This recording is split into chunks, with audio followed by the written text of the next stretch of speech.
Hello po, kayo po ba si Maribel Abad?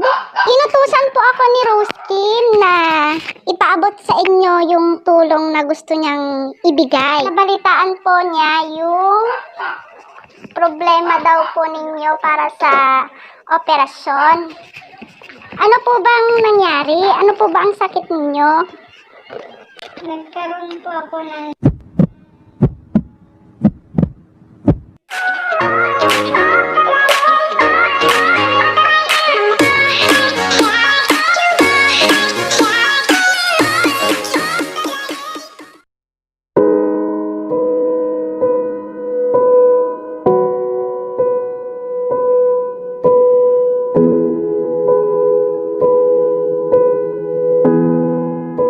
ayan po, para po sa nangangailangan ng tulong, mag-grocery po tayo.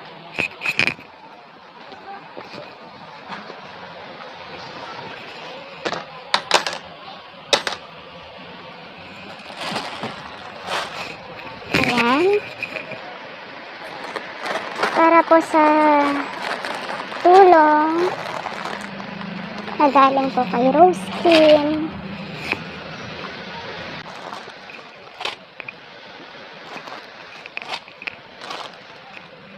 Hindi ko mapunta kung hindi ko makaigit na. Makaigit na sa pangkit. Makaigit ako, laman ako.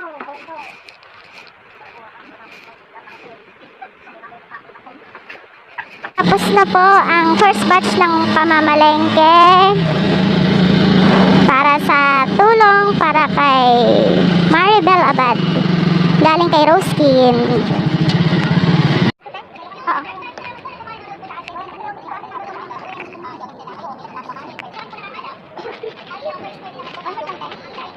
Kalahati na lang.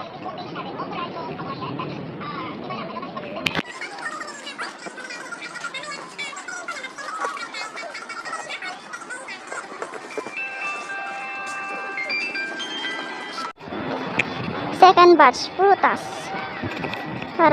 Para sa tulong kay Maribel Abad. Na po tayo, bibili po tayo ng bigas.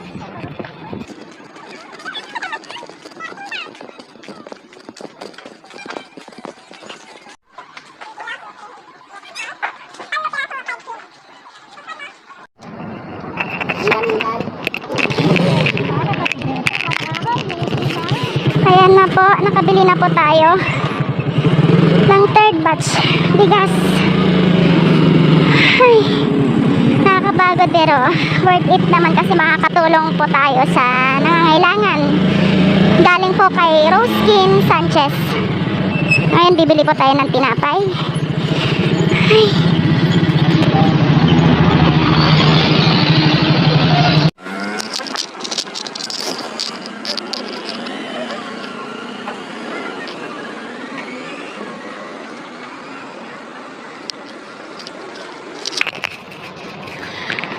Ayan na po. So, after na ito, didiretso na po kami sa Gundaway, Cabarugis, Quirino.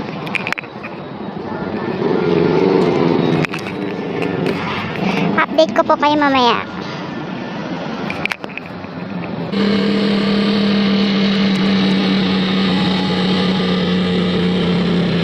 So, ayan po. Medyo malayo-layo lang po kasi ng konti yung pupuntahan natin. Dadala natin ng tulong. Kaya namalengke na lang po tayo kung saan po mas malapit. Ayan po. So nagmalengke po tayo dito sa bayan ng Dipon. Then ngayon on the way na po tayo papuntang Gundaway, Cabarugis, Quirino. Kung nasaan yung gustong tulungan ni Roskin Sanchez.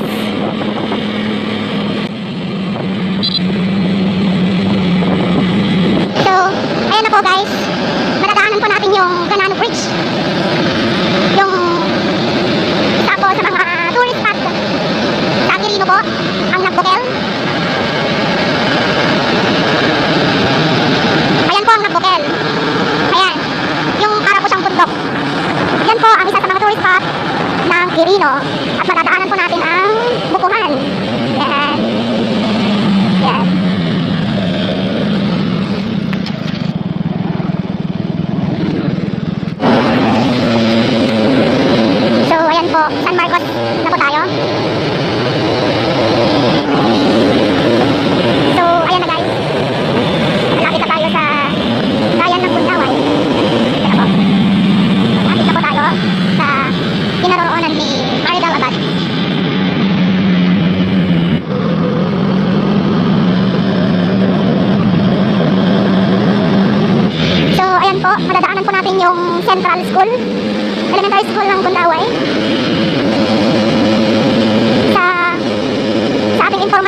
dito daw po ang daanan.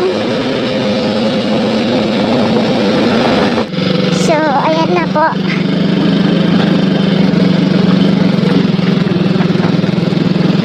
Magtatanong po tayo, ha?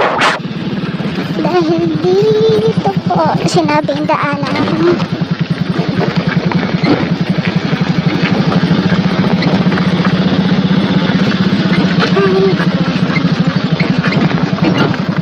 Medyo mahirap po pala ang daanan dito. Nandito na po tayo. Bababa na po tayo at magtatanong kung saan po ang bahay nila.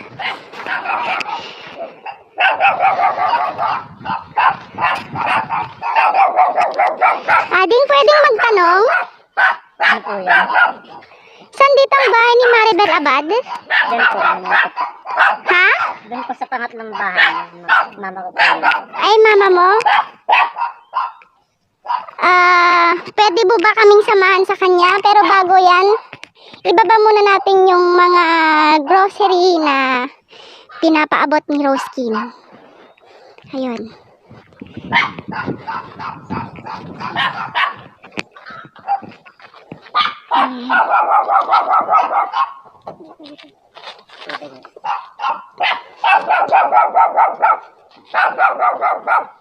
Okay lang ba na samahan nyo kami sa kanya? Samahan mo kami sa kanya? Sige. Salamat.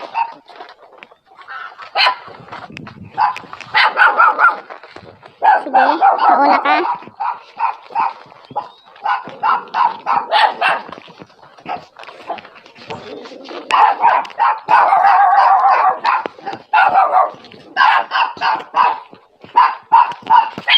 Oh, ang dami aso.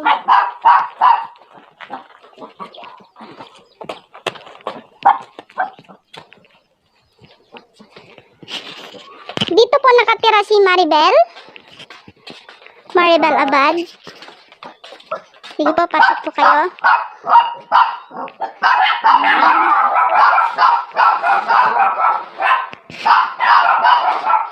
Pwedeng pumasok? Pasok lang po. Hello po, kayo po ba si Maribel Abad?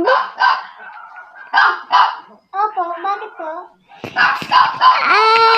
Inutusan po ako ni Rose Kim na ipaabot sa inyo yung tulong na gusto niyang ibigay.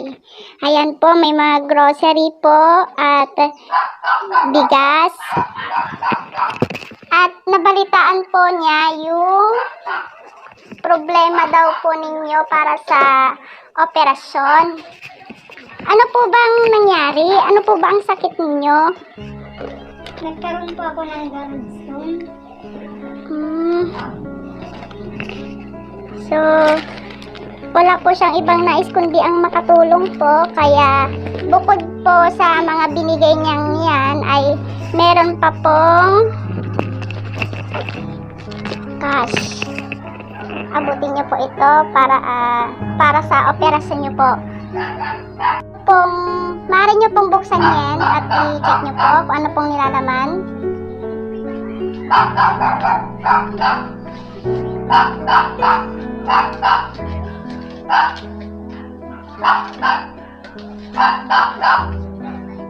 Ayan po yung gagamitin para sa operasyon.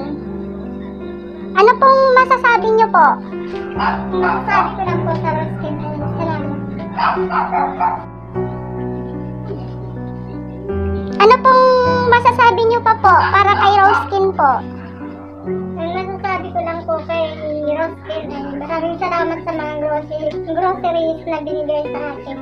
Lalong-lalo na sa pera na magagamit ko sa Ayan po, makakaabot po yung salitang yan kay Rose Kim po. Maraming salamat po. Sana po maging successful po ang iyong operasyon. Maraming salamat po. Salamat din po kay Rose Kim.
papalakas na lamang.